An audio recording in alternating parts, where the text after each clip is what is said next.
There was once a mystic, and he got to know that his childhood friend has become prime minister to some king. So after a long time, he came to visit him. Both these friends met, and they were besides themselves with joy. But the friend who had become prime minister, now he said, "You have come at a right time, but the only problem is that I was about to go. I had to visit at least 4 houses. I have an important appointment. So would you like to wait for some time? And I will come and then we will have talk, because we are meeting after a long time. We had spent childhood golden moments together." So the mystic or the fakir who had come, he said, "No, I don't want to stay away from you now for a moment also. It would be better that if you take me along with you. I will accompany you." So the prime minister, that friend, says, "Okay, that's fine, you can come with me." But the mystic says, "My clothes are dirty. I have come after a long journey. You can see all my clothes." So that minister says, "Okay, that's not an issue. King had given me very beautiful dress, a coat. I'll give you that coat. I have some beautiful footwear also, something to wear on the head also, a turban. So that will suit perfectly well." So the mystic says, "Okay, that's fine." So he goes and he wears all those different beautiful attire, and he comes out. But the moment this minister friend, he sees that friend of him, he is feeling little uncomfortable, because now this friend is looking more handsome, and he had given him those clothes which he himself had not worn till now, because king has given him as a gift, but he had not worn them. So he says, "Okay," but he's tried to explain his mind. After all, he's my friend, and what is there if I give him my clothes? So they both go to the first house, and this minister friend introduces his friend. He says, "He is my friend. He's a great philosopher. He's a great mystic, and we had spent a lot of time together in our childhood, and he's a very good person, and everything is his. As far as court is concerned, that is mine."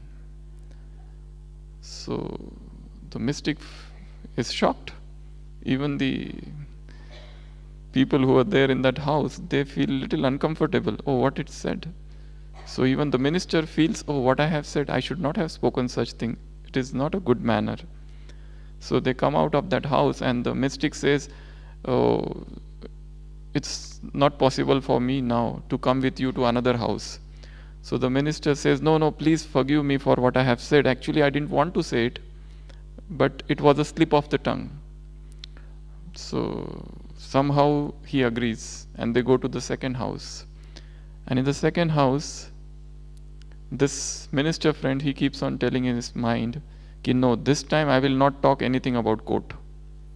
So he goes to the second house, and then he starts introduction. He says, he is my friend, he is a good mystic, he is a great philosopher, we had spent a lot of childhood time together, and as far as the court is concerned, that is his only, not mine. So again there is a little embarrassment, and so the mystic is little uncomfortable with that, and somehow they come out. So the mystic says, no, it's too much now. It's better that I leave and I cannot come with you. Because the minister says, actually, I did not want to say anything about the court, but how it came out, I just don't understand. But he says, I said, no, it is yours. But the mystic says, but that creates a suspicion. When you say that, the court is not his only. So that is a little ambiguous statement. So the mystic says, now it's too much, I won't accompany you. But the minister says, please, otherwise I will feel repentful the whole life that you came with me and such a thing happened. Please give me one more chance. So he takes him to the third house. In the third house, he starts the introduction. He is my friend, he is a good mystic, he is a good philosopher, and we had a lot of childhood memories. And what? And as far as court is concerned, I don't want to say anything. So again, there is a lot of embarrassment there, and they come out, and the mystic says, now enough is enough. I'm not going to come with you anymore now. This is too much. He says, please give me a last chance. Actually, I was just working on the same thing. Right from the first visit or my house, I'm just working on the same thing. Please give me some opportunity, some time. Because somehow I'm trying to do something with it. So please, otherwise I'll feel very bad that you came just like that and you left me. So they go to the fourth house. And then the minister starts, he is my friend, he's a good philosopher, we had a lot of childhood memories, and as far as the court is concerned, how can I say anything when I don't know anything? I do not know anything about the court, so I can't say anything about the court. This is a story. Why I am narrating you this? You know what has happened in the mind of that minister. Something is suppressed, and that which is suppressed is trying to come out. Any emotion, any feeling, any bhavana which is suppressed within, and it is not transmuted, and it is not sublimated, and it is not transformed, will try to pop up in some way or other. All the vices are also like that. In the same example, if we see desire, he was desirous of his, possessive of his coat, but he found that his friend wore it for the first time. Actually, he should have worn, but then he explained his mind with some spiritual principles, with some morality. But that explanation was not enough. It came out in the first meeting.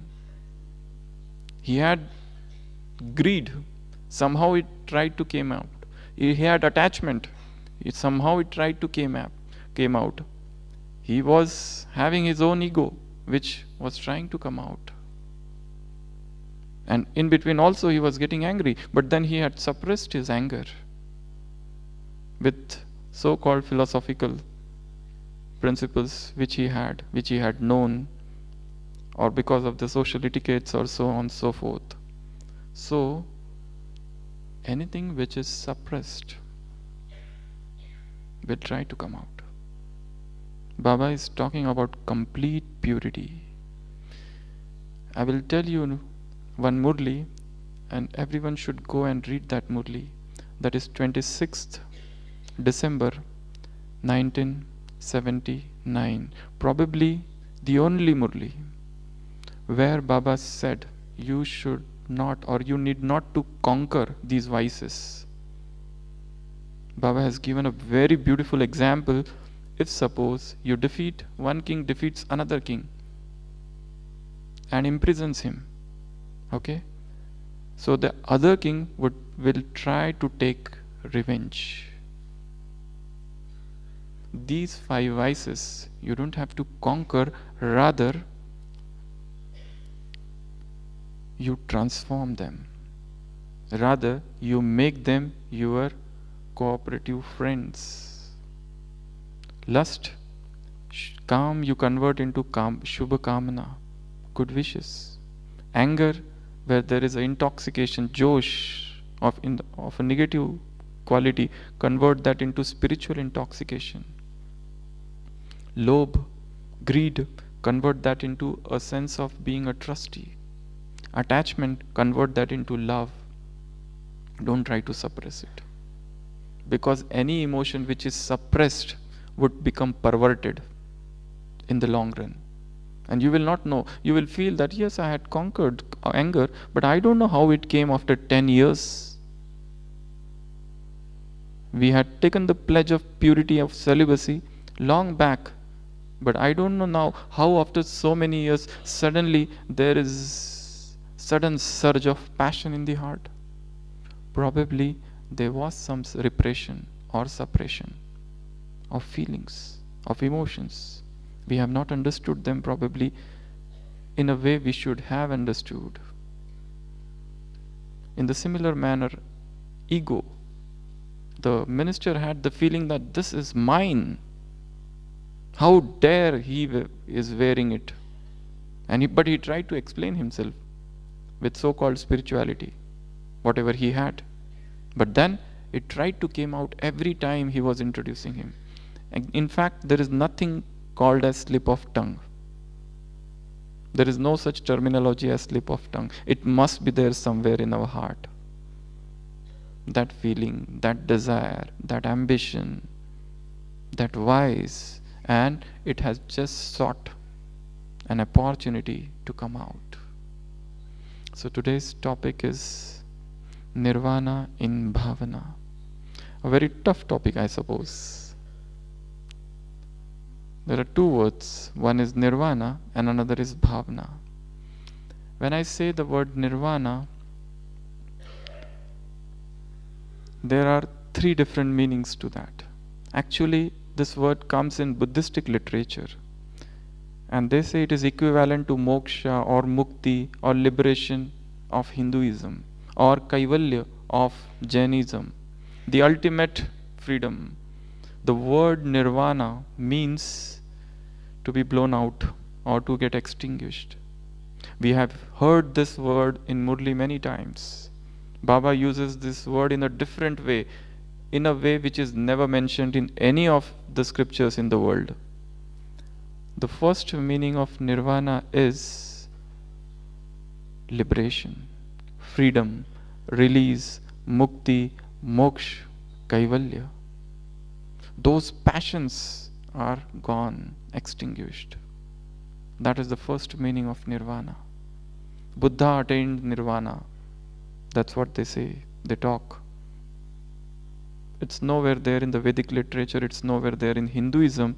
It's only after the advent of Buddha that even Hindus adopted that word, but they tried to explain that word in a different manner, not in the manner Buddha explained. So the first meaning of nirvana is mukti, is liberation, is freedom, is complete deliverance, release. The second meaning is enlightenment. Enlightenment. Sudden awakening. You were sleeping till now and suddenly you got a new awakening, a new birth, a sudden new realization which was never there before. We were hearing Murli from long time, the same sentences many times, but one day whilst you are sitting calm and quiet and whilst hearing Murli, that point suddenly came like a flash of lightning and penetrated your being. And suddenly you understood a new meaning, a new connotation of the same statement, and suddenly something that what you wanted to know came to you. Hands down. Enlightenment.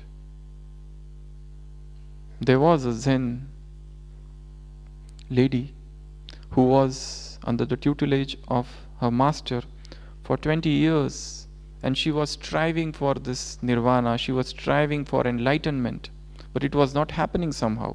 And it happened one day in such a manner that she was just walking, carrying that earthenware full of water, and suddenly she had a fall and it fell down, that earthenware pot.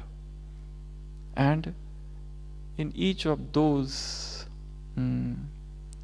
pieces there was certain water, and that water was reflecting the sky, and suddenly she achieved enlightenment, which she could not realize. Suddenly a new truth descended upon her, which she realized, which she never knew what is it. So enlightenment happens in those moments where We are so lost in the contemplation of the divine or something that suddenly it happens. It doesn't happen when we want, but it happens in those unguarded moments sometimes. For example, Archimedes, whilst he was taking bath in the tub, suddenly he realized, he got the answer, the metal, what alloy was mixed in that metal, in that gold. And he went, eureka, eureka, just like that, undressed. So those moments. So second meaning of nirvana is enlightenment, awakening. The third meaning of nirvana is, which Baba has said and which is not mentioned anywhere, because Baba has taken literal meaning. Nirvan, van means vani, to go beyond sound. So this is in short about nirvana. Come to the other word, bhavana. Can anyone tell me what is bhavana? I will tell you three words: bhav, bhavana and bhasana. Anybody? Yeah? What is bhavana? Tell me first what is bhav. Subtle difference. Yeah? Intent is bhav. Okay. Then bhavana, feelings, emotions, and bhasana. Bhasana is yet another Hindi word which it's less used, but bhasana has more to do with experience. Bhavana means, actually the real meaning of the word bhavana is cultivation. Cultivation. Bhavana again is a Sanskrit word, but more often used again in Buddhistic literature. It means cultivation. To cultivate. Chitta bhavana means cultivation of mind. Kaya bhavana means cultivation of body. Samadhi bhavana means cultivation of concentration. The word bhavana exact meaning is cultivation. To cultivate something. But Baba uses in a manner, it is feeling, it's emotion. Okay? But in fact, the word bhav means emotion and feelings, and bhavana is more of cultivation, but sometimes used synonymously. So, there are two things. How to bring nirvana in bhavana. Let's go to the first discussion, and which is the most important. To liberate suppressed feelings. To release pent-up feelings. Something is within us. Some childhood trauma, some hurt, somebody who has done wrong to me long back. And then suddenly somebody came in Gyan, and then suddenly you understood that we have to become world benefactor. But that wound is still there. But that unhealing wound is still there. But that trauma has yet not healed. Few days back, one sister had come to us in OPD, and she was suffering from depression. She had huge files, did everything. She had visited n number of doctors. Many doctors had tried to change her medications. She was on very high and heavy doses of antidepressants, tranquilizers, and so on and so forth, and which she has changed many times. But her depression was not going at all. So little we sat with her and we tried to find out the underlying hidden cause. So she narrated 35 years back, before coming in Gyan, she wanted to marry a man, but her younger sister married the same person, and she used to love her younger sister too much. But it was her desire to marry that person. But since her sister expressed the desire and she married also, and later on this sister came in Gyan. But that feeling was there, some grudge, some revenge, that she has snatched away somebody from me. That feeling persisted, and later on the same feeling got converted into somatoform symptoms. something which is suppressed, and that came out in the form of bodily disease. Pain here, pain there, pain everywhere, but all reports normal. No doctor is able to diagnose her because it was suppressed.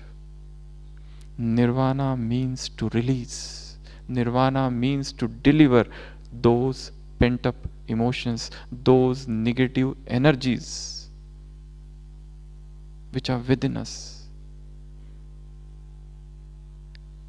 But how to do that? That's the most important thing. First step is to accept that there are certain points, there are certain triggers, there are certain persons, situations. The moment they come in front of me, suddenly all the Gyan and yoga goes away somewhere. Suddenly a wave of negativity arises. And from where? And we are lost. And then immediately it goes away also. It doesn't stay for a long time, but it does come. It does come. It comes and it goes. You feel sorrowful for a moment. Remember this Sunday's Murli. What did Baba say? Complete purity has got 3 signs. Or this Baba had come recently, recorded Murli of 2nd February 2008, where Baba talked 3 signs of purity: Drishti, Vritti and Kriti. Kriti means action, means you do not take sorrow, you do not give sorrow. Baba focused more on taking sorrow. We play the victim card. We do self-victimization and become sorrowful. We absorb sorrow. But that is not the complete purity. So even if the wave of sorrow is coming, if the wave of suffering, misery, unhappiness is coming unto us, it means there is some work that needs to be done. So, what are the suppressed emotions, feelings and bhavanas which are within me? And how should I get rid of them, those negative energies? There are certain steps to that which we need to do, and we need to do them every day. First, relax. First is to relax. Take out some time, because this is the most important work which is to be done, and we have not done it. We have been busy in Gyan and yoga and classes and many other things, but this feeling which is hidden somewhere in the subconscious, it's not so visible, it's not conspicuous that we can see it vividly. No, it is hidden. Even to reach that point sometimes is difficult. How to access, how to enter into that realm of subconscious mind, that's the thing. So first thing is, as Baba said, look into the mirror and see what purity I have. So in the similar manner, here what we have to do is, you need some time for relaxation. I'm not talking about sleep. Silence is the sleep that refreshes wisdom. I'm talking of internal silence. I'm talking about that deep silence where we need to go within us and find and check those areas, those wounds, those hurts, those emotional abrasions, bruises. And they are just like that, and we have moved ahead, but they have not healed. So relax first. Second is, whenever there is a suppressed emotion, that is not spirituality. Whether it is an emotion or it is vice, we need to get rid of it by completely understanding its nature, completely studying ourselves. Second is to study one's own mind, to study the triggers, to journal what are the events, what are the persons, what are the things. Once they come, the negativity arises in me. For some time, maybe transient, transitory, but negativity does come. What are those places? What are those times? What are those events, triggers, happenings, circumstances, persons? everything. Try to journal them first of all. Unless until we know, how will we combat them? How will we do something with them? Otherwise that work remains undone.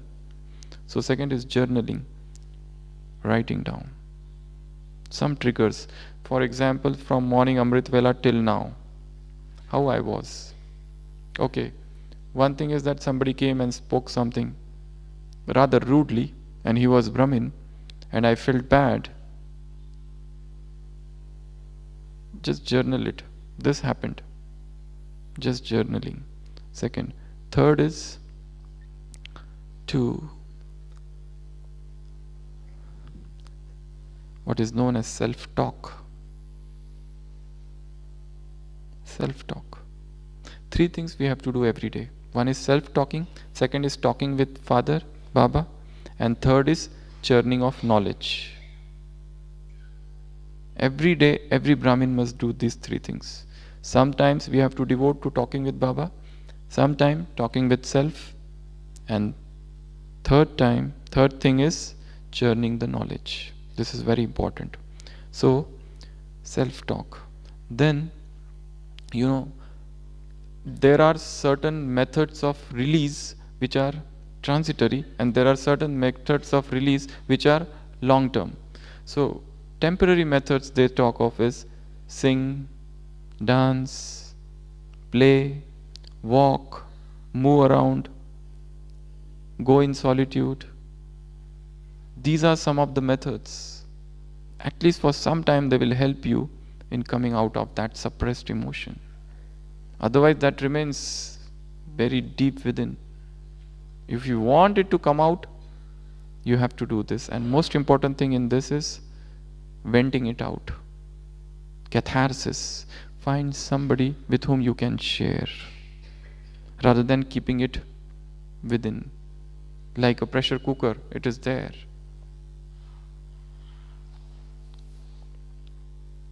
If you find nobody is reliable, then Baba is always there. If you still feel that, you can write it down. But don't keep it within you for a long time. Anger, settled anger is known as hatred. You're angry with somebody and then you forget. But then it remained there. Then again you get angry after few days or few months. Again that is cumulative effect occurs. So,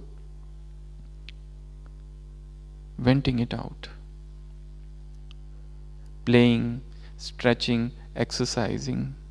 All these things do help in releasing those pent-up energies. Change of place.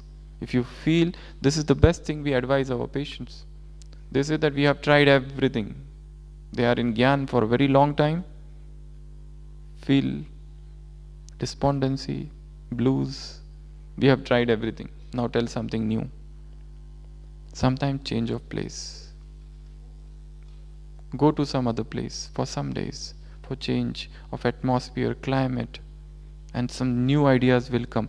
And most important thing is nature. Go near nature. All the poets in the world, all the sculptors, all the artists, musicians, they were all nature lovers. The more you go near nature, you feel your inner being. Learn to listen the silence. Learn to listen the chirping of the birds, those streams, the mountains. See those mountains, those streams, lakes.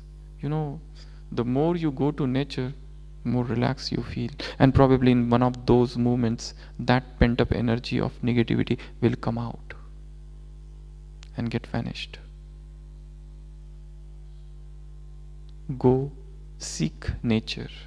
Seek the lap of nature. Sit there and then read Murli. You will enjoy it all the more. Everything is available on mobile, so you can always sit somewhere long in the company of nature for a long time and experience that.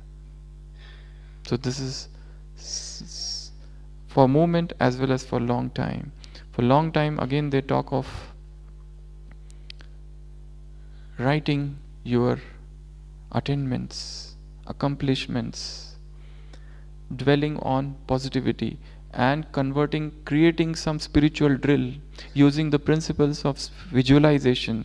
Just as you see, this is actually a canvas or the screen, you see your entire life, your childhood, what all things happened there. Is everything all right there? But do that in that detached observer manner. Amrit Vela. Not throughout the day, Amrit Vela. Because if you try to remember some event throughout the day, you may get identified and suddenly you might start crying because that was a very tragic event. So try to do that towards the end of Amrit Vela, maybe 4:30 to 4:45. Just see your entire life, what all peoples you saw. And if you see some hurt, if you feel that somebody has hurt you, try to forgive. Try to neutralize all those negativities which are within. This is the most important thing. But again, I am telling, do this in that detached observer manner, as if I am just seeing. I am not doing anything. I am neither happy nor unhappy. Just seeing. Just seeing them, you get detached from that memory. For example, a patient had come to us and she said, I am having chest pain. So we investigated her, everything was all right, everything was normal. At the last she said, I asked, what time you get chest pain? She says, I get chest pain only when one particular soul comes in front of me. Once that sister comes in front of me, that time I start feeling chest pain. Otherwise I don't feel. So there is something within. The moment that stimulus comes, something happens in the body. But actually there is nothing in the heart, in the physical malady. It is something here, something in the psychology. So try to, and how do I work on that? Because that happens only when that stimulus comes. Otherwise it's not there. Now if you say any negative thought, not at all. In Gyan Sarowar, everything is so positive and I am feeling so positive vibrations. But whilst you are in Madhuban, plan what I have to do after I go to my place. The planning of 6 months should start here. Sit in the Baba's room and plan here what I have to do after going there. See your office, see your home, see your center, everything. And try to do what were the triggers there. See your past 6 months and plan for the next 6 months. This is the best thing which is to be done in Madhuban. But usually when we come to Madhuban, what happens is we are so much lost in Baba's love and Murli and everything. So we don't want to remember anything negative. Why will we? But those negative, once we go there, they come back. The Madhuban effect stays for 5 days, 10 days, and then it wanes off. So whilst in Madhuban, during our post-Amrit Vela, see your last 6 months. What were the disturbances? What was the cause of sleeplessness? Why I became disturbed? What was the thing that came and I was just rattled? What things happened? Contemplate on each and all those things and try to neutralize, write them down, and then seek for the solution. Go in the nature, go in silence, go in solitude. Sit with that plain mind, Baba says, and the solution will descend. Because once you go in that area, probably it is difficult. Now you are out of that circle of the world. You are out in a different circle. From this circle, you can see that circle in a better manner. So plan what I have to go after going there. What all the things Baba had said in one of the Murlis, that you must know all the neighboring leaves, all the neighboring souls, their sanskars, their nature, their habits, mannerism, everything. Contemplate on them. So release of that pent-up energy. Because if you don't do this work, then as far as court is concerned, that is mine. As far as court is concerned, that is his. As far as court is concerned, I don't want to say anything. As far as court is concerned, I do not know anything. So everything is come out. So there is something suppressed. So try to seek to release this negative energy. Even when you exercise, you can do with this self-respect that all the negative energy is going out from my legs, from my feet into the earth. It's going out. While you walk with that vision that I am walking, and after the walk I will be a new person, full of energy, positivity, full of verve and animation. Okay? So one meaning is to release the suppressed emotions. Release nirvana of deliverance of suppressed feelings, emotions, vices, anger. It will not come if everybody is talking nicely with me. Why the anger will come? But the moment somebody tries to insult me, that time it might try to come out. Baba has used that word in that Murli recently in Shantivan. Somebody insults you. Is insult or sorrow is a good thing? Baba said it is kichida. It is rubbish. Why you take it? Why you get that feeling of sorrow? That means it is not purity. First is this. Second is enlightenment of feelings or emotions or bhavana. How our feelings or emotions should get enlightened. We have heard in Murli so many times, Shreshta Bhavana, elevated feelings, Shubha Bhavana, auspicious, you should have beneficial feeling for everybody. You should have pure feelings, good wishes for everyone. You should have feeling of mercy or compassion for everyone, Rahim ki Bhavana. Nimitta Bhav, Baba has used many words. Work on Bhavana. What is the level of my Bhavana? Because all the words that we speak, the basis of word is Bhavana. What Bhavana you are speaking? Suppose we have to give correction to somebody. In one of the Avyakta Murli, Baba has said, there are 3 stages if you want to correct somebody.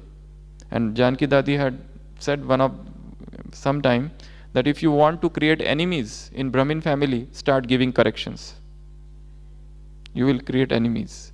So if you at all want to give correction, that correction should be, that shiksha should be with shama, forgiveness. So Baba had said 3 steps. First, get stabilized in soul consciousness, in self-respect. Second, look at that soul who has just committed a blunder and you are about to scold him because he had done great loss. Probably he has lost money or he was given in charge of something and he could not do that, just out of his lackadaisical or careless attitude. So you are about to scold him. First step is get stabilized in soul consciousness or self-respect. Second, to look at that soul with that self-respect. And then to correct him. And then to give him correction, and not in front of everybody, because he might feel insulted. So there are steps and ways to do that. So how can I bring mercy, compassion, that empathy in my feelings? Baba said, have good wishes and pure feelings for each and every soul. Do I have? Probably not. Once we accept, then only we can work. If we say, yes, yes, I have for everybody, then the work is finished. First, accept.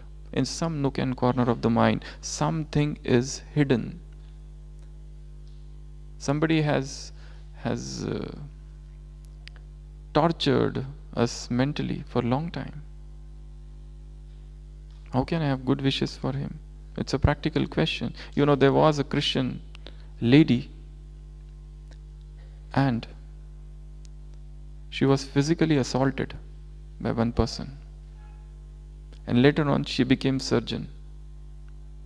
And this man came to her one day with bullet injury, about to die. Now it was a decision for her whether to operate on him or not, because she could identify as the same man. She went to the church and sat in front of Jesus and asked, Lord, tell me what I should do. And she heard a cry from Jesus, and she felt as if instead of Jesus Christ, she is there. And in front of her, that man is there. And Jesus is saying, they know not what they are doing. I forgive them. And she also felt like that, I am forgiving him for whatever he has done. And she operated. So you know, the change and transformation or metamorphosis of feelings, they happen in silence. It is not going to come, no matter how much you try, that this man, if he comes, I will talk nicely with him. It will not work. because feelings are negative, because you are not forgiven him, because you still carry a grudge somewhere for this soul within you. So some deep, greater work need to be done in silence, in solitude, all alone, sitting. Just think of the persons whom hurt you. What sort of feelings I have for these 10 people? Unless and ye forgive, your Father will not forgive ye. Judge not, and ye shall not be judged. So that magnanimity of heart, generosity of heart, compassion, empathy in feelings, that sense of being an instrument, he is doing through me. I am just a tap. The tank is above, water is flowing through me. If the water wants, it can flow through another tap. So who I am? How, with what this thing I can say I have done this seva, that seva. It is his grace upon me. I am fortunate that he has selected me, chosen me for this task. He could have chosen better person also, but he chose me. He could have said, oh, when for the first time he chose you, if he comes now and says, no, you are by mistake, actually I wanted the other man who was next to you in that village, in that house. Suddenly you were walking and you saw Brahma Kumaris when you went inside. Actually, Baba, if he says, not you, the person who was following me, actually I wanted to touch him. Then, so, second is this. Third is going beyond sound. Nirvana in feelings, Nirvana in Bhavana means, so what is this sound in Bhavana? Or different bhavanas, or different feelings or emotions. We have to go to the place which is Nirvana, a land which is beyond sound. You know what is the sound of Bhavana? Go to the same word, S. S means slavery. When we are emotionally slave to somebody, actually that is the stage of voice. From this slavery we have to go and get rid of this serfdom, this subjugation, and to that stage of Nirvana, where there is no sound. This itself is a sort of sound. S-O. O is oversensitivity. Somebody says something, you feel hurt. Somebody does something, you are oversensitive. In this path of spirituality, you cannot afford to become extremely sensitive. It is known as HSP, highly sensitive persons.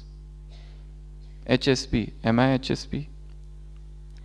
Am I playing victim card now and then? Do I feel that I am only responsible for all wrong happenings in the world? This is known as self-victimization.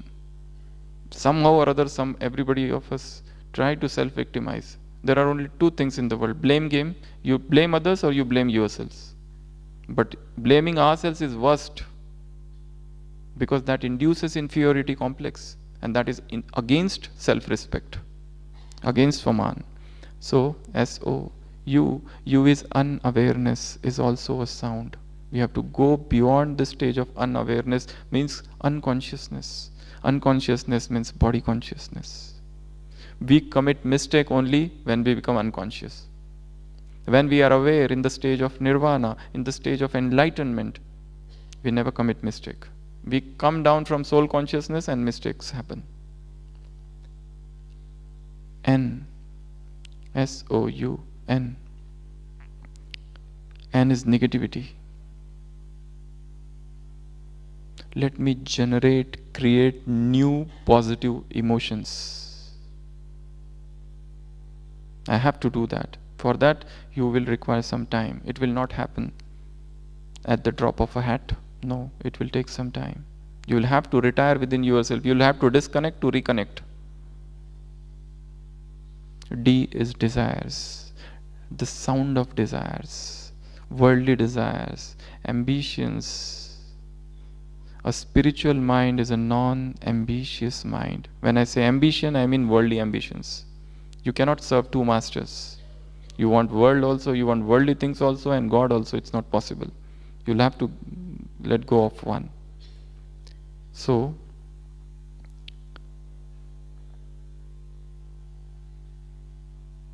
going beyond sound, that is nirvana. Now, we are going to do one yoga or meditation. I call it Nirvana meditation. I will tell you first what we are going to do in that. This Nirvana meditation means staying in the soul world for a longer time. So staying in Paramdham and practicing 7 things there, 7 drills of Supreme Abode. What are those 7 things? Because Baba has said time and again that it's only in the Paramdham that all your sins will get absolved. In that volcanic yoga stage, in that stage of volcanic yoga where you are just like fire, Jwalamukhi yoga. Otherwise not, simple yoga will not help. Jwalamukhi yoga is needed. So what we are going to do is, first we will go to the soul world and 7 things there. The first thing is, the moment you enter the soul world, try to remember what are the different names of this soul world. And in that, every name gets stabilized. It is Nirvan Dham, it is Shanti Dham, it is Mukti Dham, and so on and so forth. So that you have certain time. Some time you are spending here, just bringing the name and getting situated in that name. Feeling that now I am in the land of peace, so everywhere peace is encompassing me. I am in that perfect ocean of peace. The peace is surrounding me all over. So that way, that is the first step.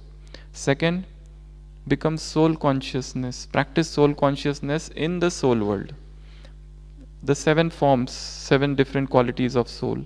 Try to recollect all those there in the soul world. Peaceful, blissful, happy, or whatever. All those 7 things. That is the second. Third, in the third drill, in the third step, you see Shiv Baba is in front of me and I am in front of him, and all his rays are upon me. His ocean of bliss, his bliss is coming upon me. The shower of bliss, the rain of ecstasy upon me. That is the third stage.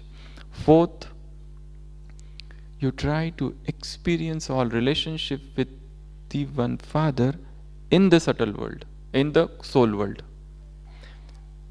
As if that point of light is my everything. I have none but Him as my everything. We live, move and have our being in Him. All the 8 relationships or whatever relationships you want. In that stage also, I have heard from many Brahmins, they said to me that we practice all relationships with Baba in this Paramdham. Even that can be done. Next step is getting merged. One. Shiv Baba and soul have become one. There are no 2 entities anymore. We have become one. You know, I often like the example which is given in Bible. Jesus Christ is asked, who are you? And he says, I am Son of God. At other place he was asked, where is your Father? He says, my Father that art in heaven. So that is the first. Son is different and Father is different. At another place somewhere in Matthew, he was asked, but what is the relation? Where does your Father stay and where do you stay? He says, my Father is in me and I am in my Father. That is as the second stage. My Father is in me and I am in my Father. At some other place, but what is the relationship between you and your Father? And he says that statement, and for which probably he was crucified. My Father and I are one. My Father and I. And people say it is blasphemy. How can you call that your Father and I are one? How can you say that before Abraham I am? You have come now and you are saying you were there before Abraham? So you know, these are the 3 stages of soul. First, I am Son of God. He is different, I am different. Then you come in Gyan, you move ahead, and you feel that Baba is with me all the time. It's in fact, we have made him omnipresent. Now, because we feel he is there, his canopy is upon me.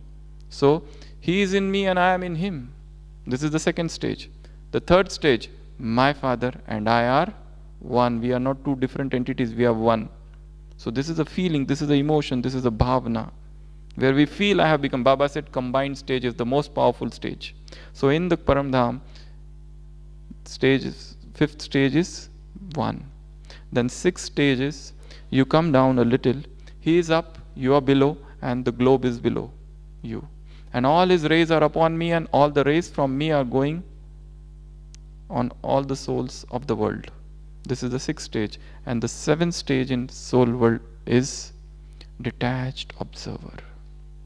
As a detached observer, you see everything. You can see yourself coming down on this globe, playing different paths, coming down, what Baba said, 4-period meditation, and then coming to the confluence age, and then again becoming angel and coming back to home. From soul world to soul world. See your journey from soul world to soul world as a detached observer. Okay, so let's sit alert.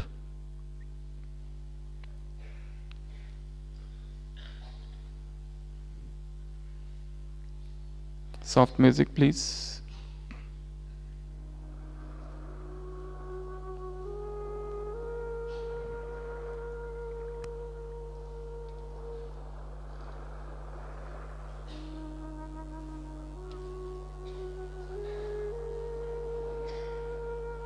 A radiant star.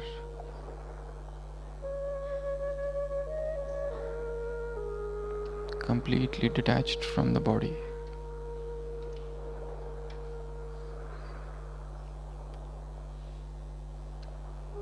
Full of divine bhavanas.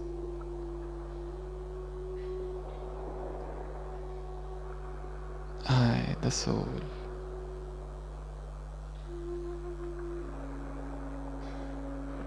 am feeling myself. What is in me? What is my real nature? Who I am? Whence I came? Let me turn within.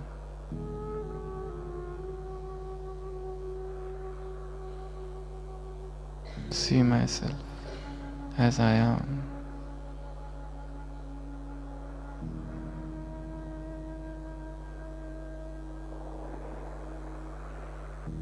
A pure being. All feelings, all emotions purified. An ocean of positivity within me.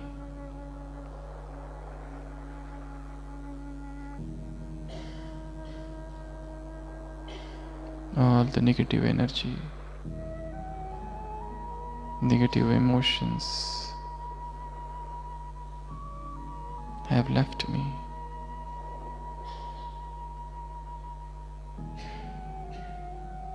And the flood of positivity within me.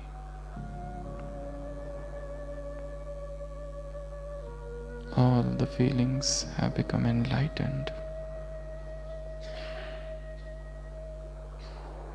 An unusual divine awareness.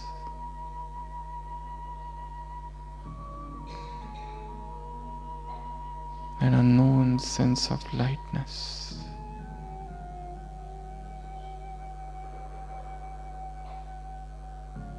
Extremely light.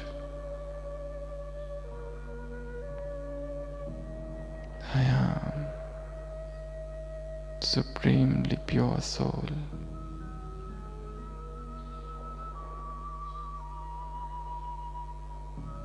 Now let me go back to my home, to that world beyond sound.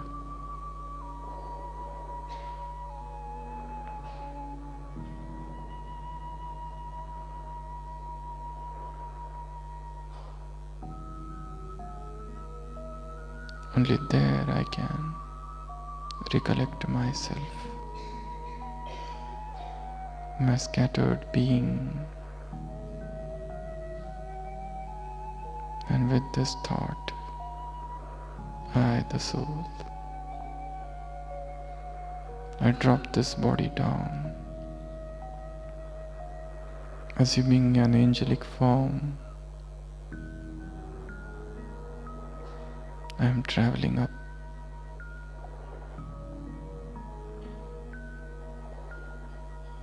above the vast firmament,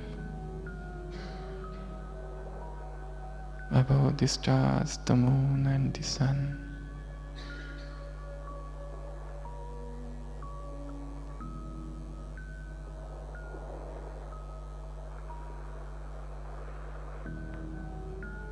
My astral body,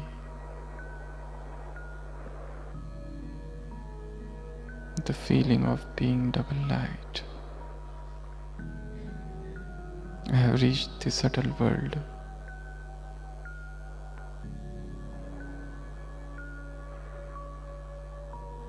Baba is giving drishti to me. I hear him say, "Child, may you attain the highest stage of Nirvana.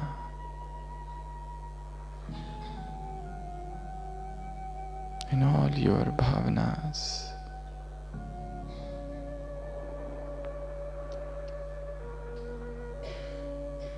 The shower of bliss upon me.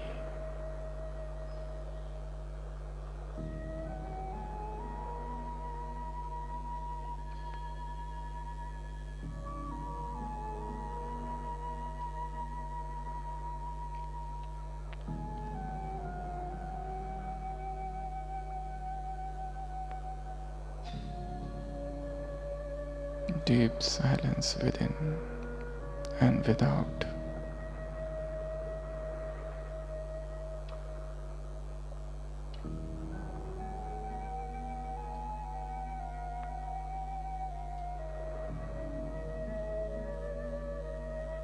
Now I drop this subtle body here and I enter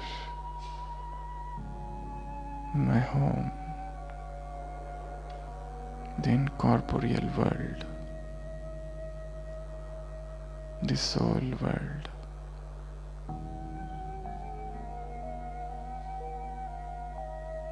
I am a point of light.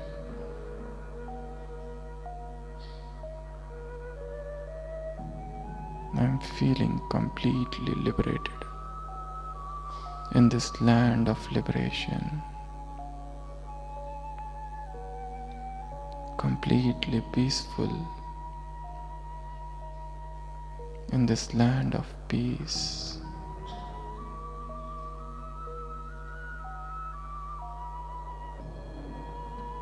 I see the sixth element.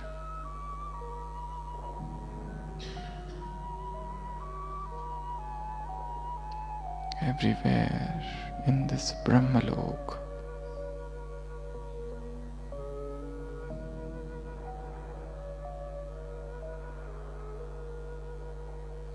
This is my home.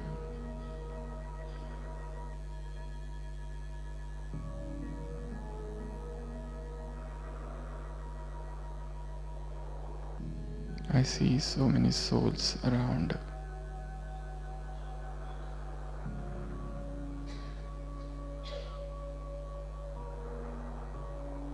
This is Nirvana Dham, the abode beyond sound. Deep silence.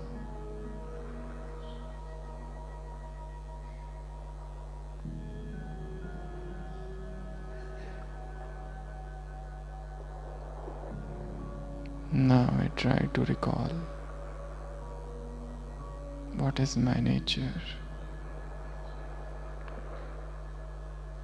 I am a blissful soul, a loving soul. Peace is my very nature.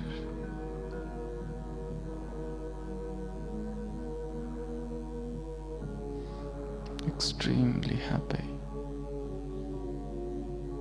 most powerful.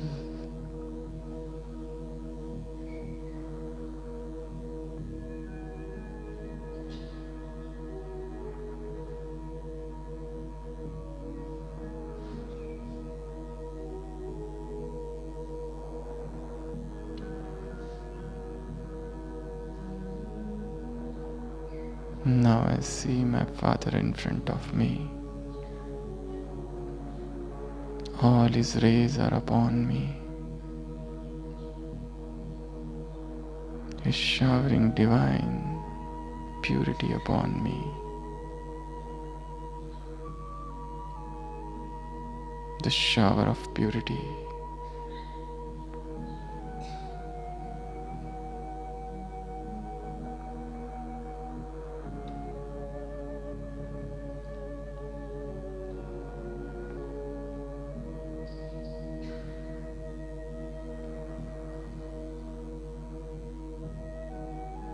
I am staring at him,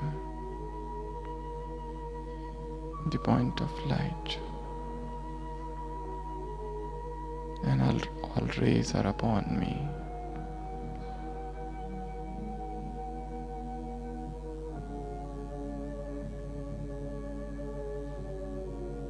Now I talk with that point of light. He is my all in all relationships with one. My mother, my father, my brother, my sister, my teacher, my preceptor, my beloved friend, and my beloved.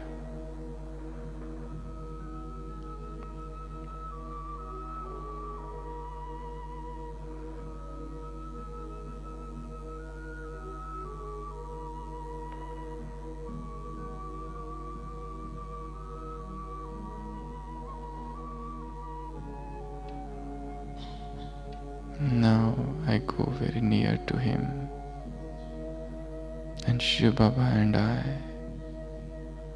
have become one. I, the soul, I have merged in the Supreme Soul, the most powerful combined stage.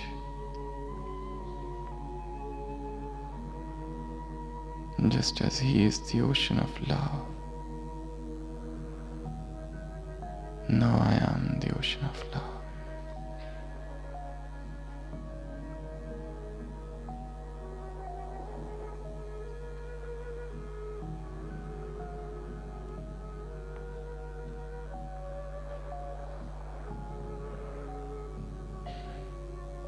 All his has become mine.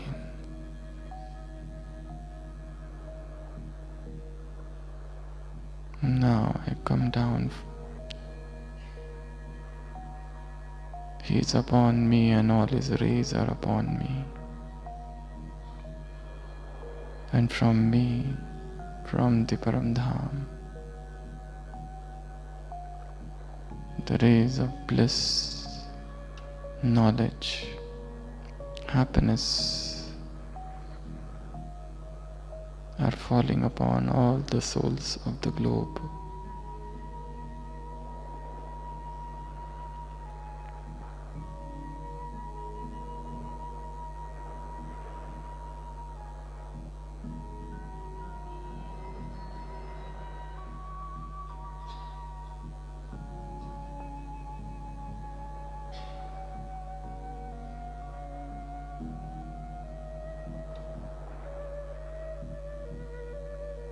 Now, as he is the detached observer,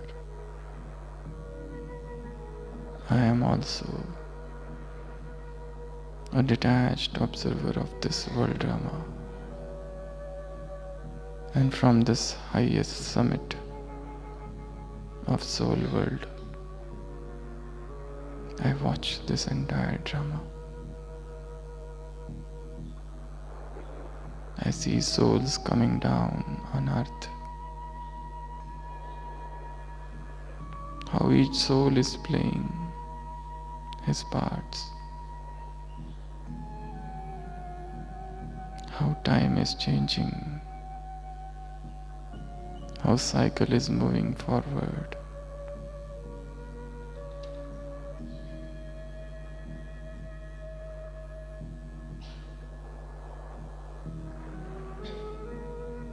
I see the beautiful confluence age.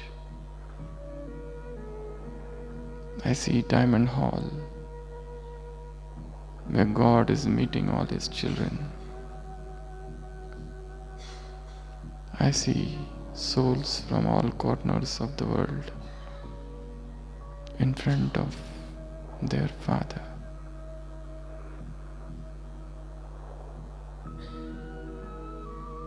Everything today I see as a mute spectator.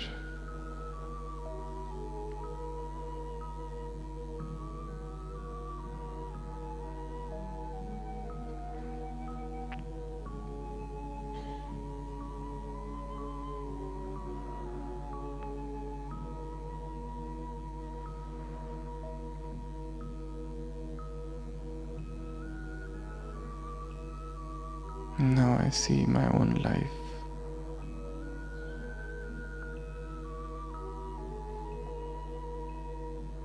The different scenes of my life as a detached observer.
Now from the soul world,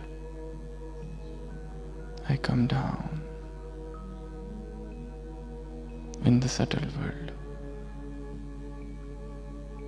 and then from the subtle world to this corporeal world.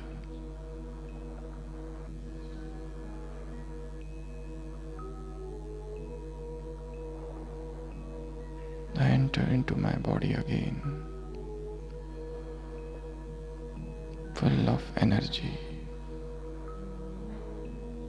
full of positivity, full of divine powers, soul conscious vision, enlightened bhavanas.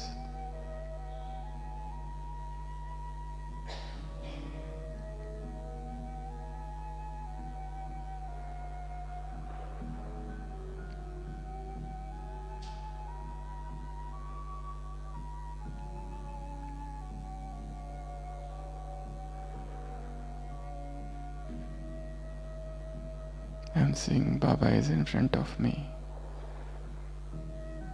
and let me spend some time talking with him all alone. Just talking with him, telling him the deepest of the things I have not told anyone. The deep, suppressed bhavanas. Let me share with him today in this moment of silence.